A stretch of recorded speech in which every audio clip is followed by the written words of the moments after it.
திருப்பரங்குன்றத்தில் சந்தனக்கூடு விழா கோலாகலமாக நடைபெற்றது.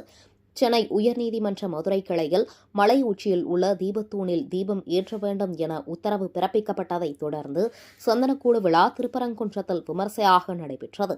சந்தனக்கூடு விழாவிற்கான குடியேற்றம் கடந்த 21ஆம் தேதி இரவு மலைமேல் உள்ள தர்காவில் ஏற்பாட்டு விழா தொடங்கியது. இந்த நிலையில் நேற்று இரவு சந்தனக்கூடு விழா பெரியரத வீதியில் உள்ள சிங்கந்தர் பாதுஷா பள்ளிவாசல் முன்பு மின் விளக்குகளால் அலங்கரிக்கப்பட்ட சந்தனக்கூடு பள்ளிவாசல் முன் நிறுத்தி வைக்கப்பட்டு சிறப்பு தொழுகை நடைபெற்றது. இதனைத் தொடர்ந்து அதிகாலை 3 மணி அளவில் பானையில் சந்தனம் கொண்டுவரப்பட்டு பள்ளிவாசலில் வைத்து சிறப்பு தொழுகை நடைபெற்றது. பானையில் இருந்து சந்தனம் எடுத்து வந்து செம்பில் நிரப்பி செம்புக்கு பூக்களால் அலங்காரம் செய்யப்பட்டு சிறப்பு தொழுகை நடைபெற்றது. அதனைத் தொடர்ந்து பூக்களால் அலங்கரிக்கப்பட்ட செம்பை எடுத்து வந்து சந்தனக்கூட்டில் வைத்தனர்.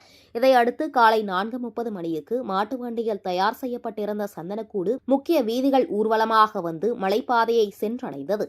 மலைப்பாதைக்கு சென்றதும் ஏற்கனவே பானையில் வைக்கப்பட்டிருந்த சந்தனத்தை எடுத்து மலைமேல் உள்ள சிங்கந்தர் தர்காவிற்கு கொண்டு சென்று சிறப்பு தொழுகை நடத்தி பின்னர் அங்கிருந்து கொண்டு வந்தனர். திருப்பரங்குன்றம் மலை விவகாரம் தொடர்பாக நீதிமன்றத்தில் வழக்கு விசாரணை நடைபெற்றுக் கொண்டிருப்பதால் 50 பேருக்கு மேல் மலைக்கு செல்ல அனுமதிக்க கூடாது என நீதிபதி உத்தரவிட்டிருந்ததைத் தொடர்ந்து சிங்கந்தர் தர்காவை சேர்ந்த நிர்வாகிகள் 50 பேர் மட்டும் மலைக்கு செல்ல போலீசார் அனுமதித்தனர்.